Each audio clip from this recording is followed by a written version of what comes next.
E uma mulher das mulheres dos filhos dos profetas clamou a Eliseu dizendo: o meu marido, que era teu servo, morreu,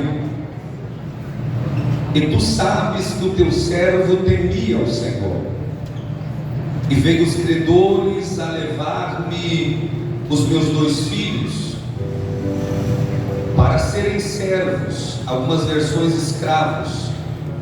E Eliseu lhe disse: que te hei eu de fazer? Declara-me o que é que tens em casa. Ela de imediato, ela disse: tua serva não tem nada em casa, vírgula, senão uma botija de azeite, que Daniel e Samuel cantou, que estava no canto da casa. Mas vocês vão entender o porquê eles pensaram desse jeito também. Então disse ele: vai e pede para ti vasos emprestados a todos os teus vizinhos. Aí ele frisa: vasos vazios e não poucos. Então entra e fecha a porta sobre ti e sobre os teus filhos. E é você, moça, e é você, mulher, que vai deitar o azeite em todos aqueles vasos, e põe à parte o que estiver cheio. Partiu, pois, dele e fechou a porta sobre si e sobre os seus filhos. E eles lhe traziam os vasos, e eles lhe traziam os vasos, e ela os enchia. E sucedeu que, cheios que foram os vasos, disse a seu filho: traze mais ainda um vaso. Porém ele lhe disse: não há mais vaso nenhum. Então o azeite parou.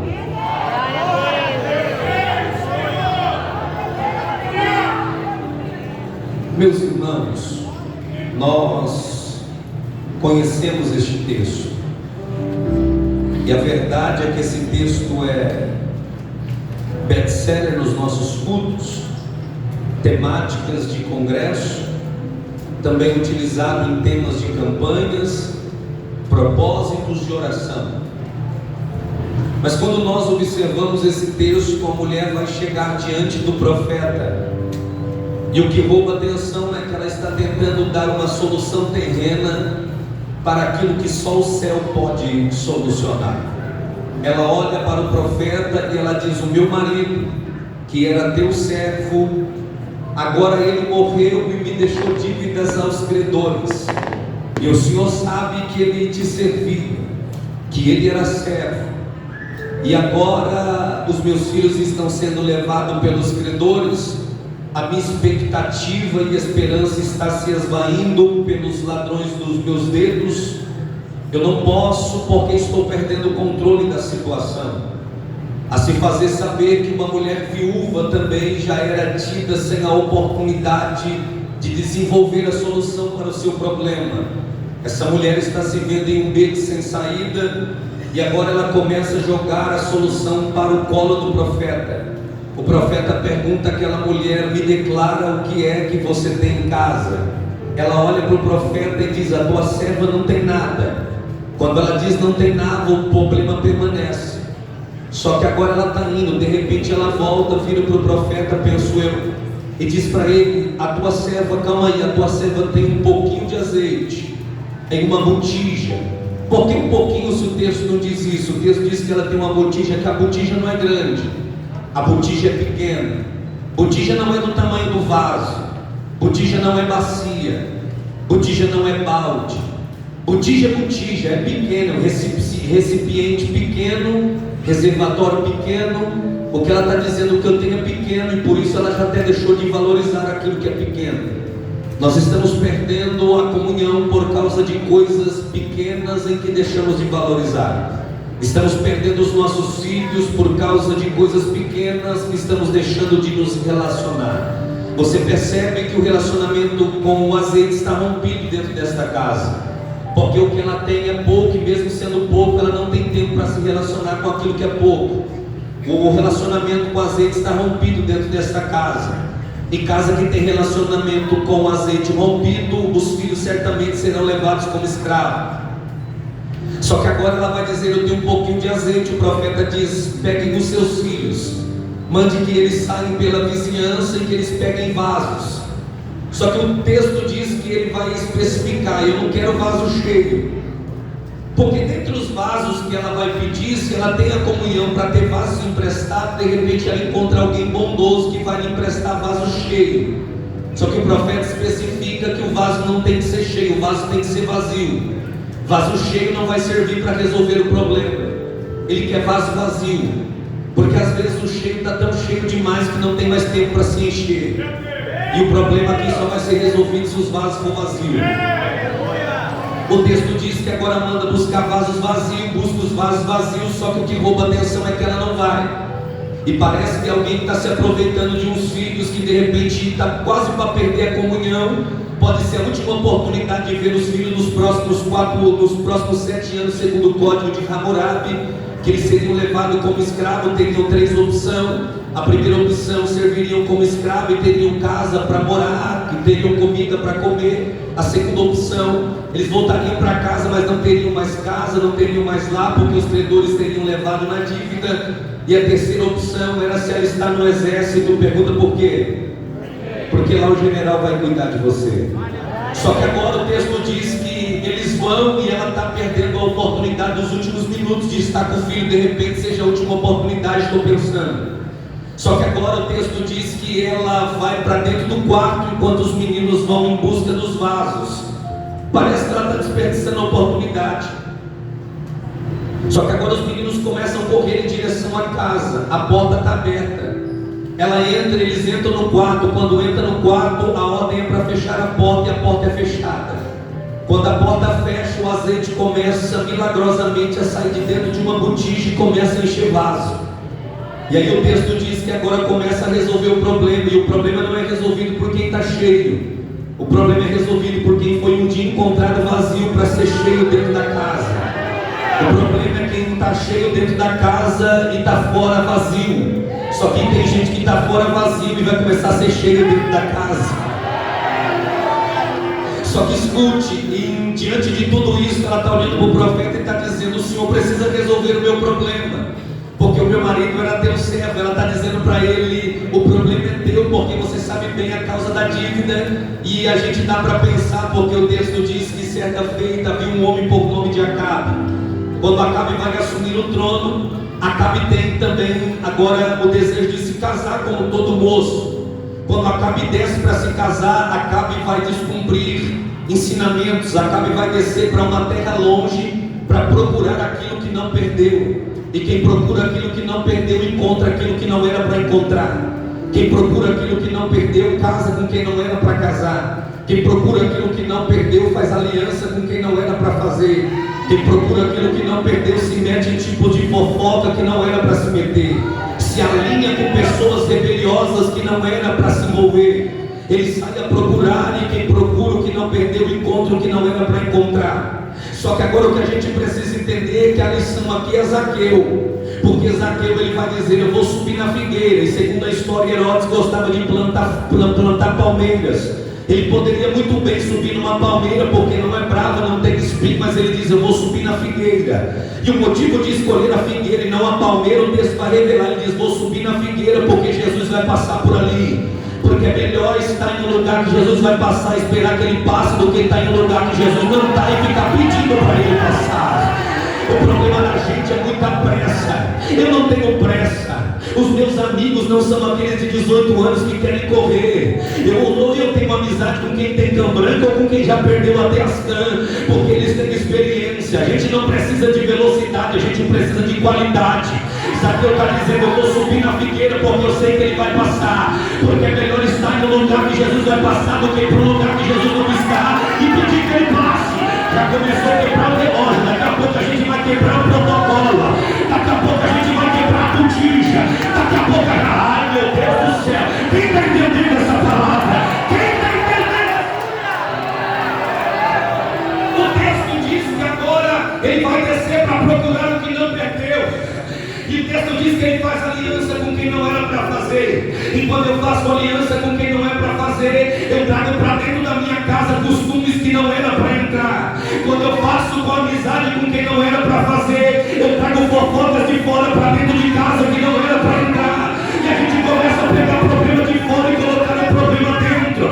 Só que agora o texto vai dizer que profeta não é quem canta, não é quem prega, não é quem profetiza. Profeta é quem se levanta para defender a casa no altar.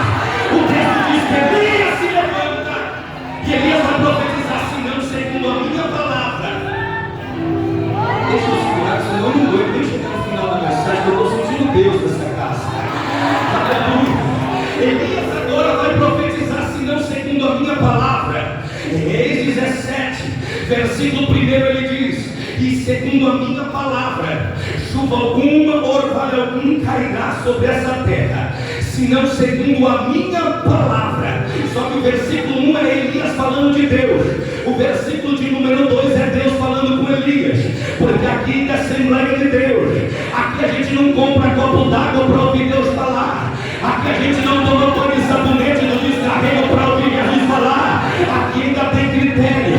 Não adianta assistir Chiquitita o dia inteiro, vir para cá querer ouvir Deus falar, não adianta ficar o dia inteiro no Instagram fofocando, curtindo mulher seminua e vir para cá ouvir Jesus falar. Aqui ainda tem critério. Primeiro eu falo de Deus, para Deus falar de mim.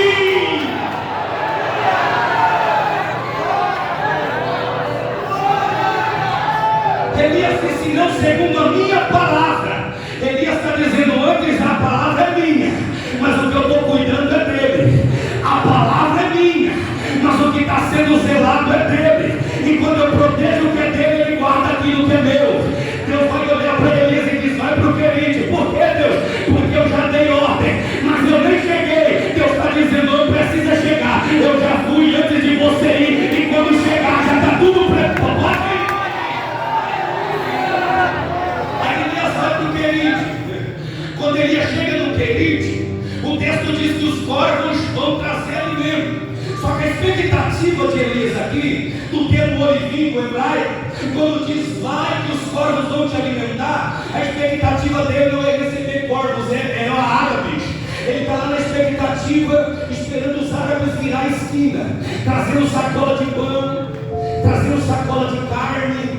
Só que os árabes não vêm. O que ele está esperando é o empresário virar a esquina. Só que os empresários não vêm, porque socorro de Deus não vem de onde eu quero, vem de onde ele quer enviar. Porque só 3 ele não pegou. Socorro de Deus não vem de onde eu quero, socorro de Deus vem de onde Deus quer enviar. Então vai melhorar essa história, porque Elias está olhando para a esquina esperando o dono da multinacional vir. Ele está dizendo, se foi Deus que preparou, Deus preparou o melhor. Só que o melhor de Deus não é o melhor que você quer, é o melhor que ele tem. Deus olhou agora, e quando Elias está esperando vir na esquina, ele diz, o parafuso que vai me dar é agora, porque o Matias lá na frente trouxe pão e abasteceu os profetas de pão e água. Se o Matias tem pão para levar para profeta frouxo, por que não tem pão e água para levar para quem é fiel? Pergunta por quê? Porque o Matias não tem asa de fogo. Se o Matias vem trazer providência, o Matias tem que vir pisando pela terra. E o que Elias profetizou é que o céu vai fechar. Só que o que Elias entendeu é que vai fechar para quem anda na idolatria, vai fechar para quem não zela pelo altar. Deus está dizendo, não importa de onde vem, se vem de si é providência. Não, levanta a mão que eu vou profetizar. Ainda nessa introdução já vou liberando a palavra sobre a tua vida. Se prepara, porque está chegando providência de Deus para a tua vida. E quer saber de uma coisa? Crente no ciclo de oração não come daquilo que vem da terra, mas se alimenta daquilo que vem de cima.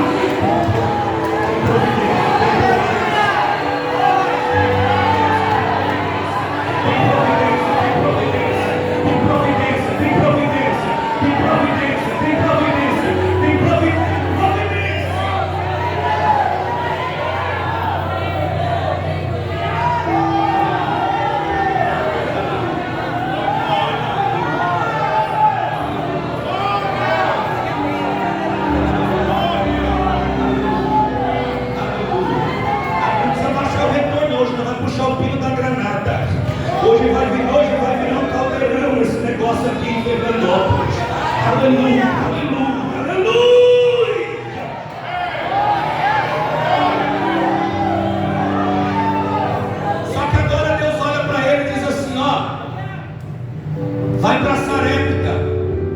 Só que se Deus só fala, ele não vai. Tem hora que Deus precisa secar algumas fontes. Deus precisa fechar algumas portas.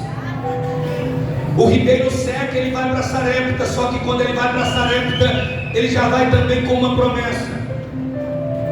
E o que a gente precisa entender é que quando Deus fala para ele ir para o Querite, Deus diz que já deu ordem para os corvos. Porque quando Elias se levanta para posicionar, antes dele liberar a palavra, olha Deus saiu, foi lá no Querite e disse para os corvos: vocês vão descer e vai trazer comida. Aí Deus voltou, quando ele terminou de profetizar, porque o tempo de Elias não é o tempo de Deus. Aí Deus chegou e disse assim: pode ir que já está tudo preparado. Porque Deus não é falador. Deus não fica falando que vai fazer. Deus primeiro faz para falar como foi feito. Por isso que primeiro ele fez e disse: pode ir porque já está feito. Foi assim que eu fiz e por isso que eu estou falando. Só que agora ele cata o profeta de novo e diz: vai para Sarepta. Por quê? Porque já tem ordem. Ele está dizendo: eu já fui lá. Porque eu não fico falando que vou fazer. Eu primeiro faço para depois falar como que foi feito. Porque o que Deus tem para a tua vida não vai ser preparado. Tem muito crente que não vem na convocação do pastor para a escola bíblica dominical, fica acreditando em falácia de profecia de profeta. Deus está preparando uma bênção. Deus não está preparando coisa nenhuma para você. O que Deus tem para a tua vida já está preparado. Não é a bênção que está sendo preparada para a tua vida, mas é a tua vida que está sendo preparada para a bênção. Porque Deus não fala que vai fazer. Deus primeiro faz para falar como que foi feito. Quem recebe essa palavra?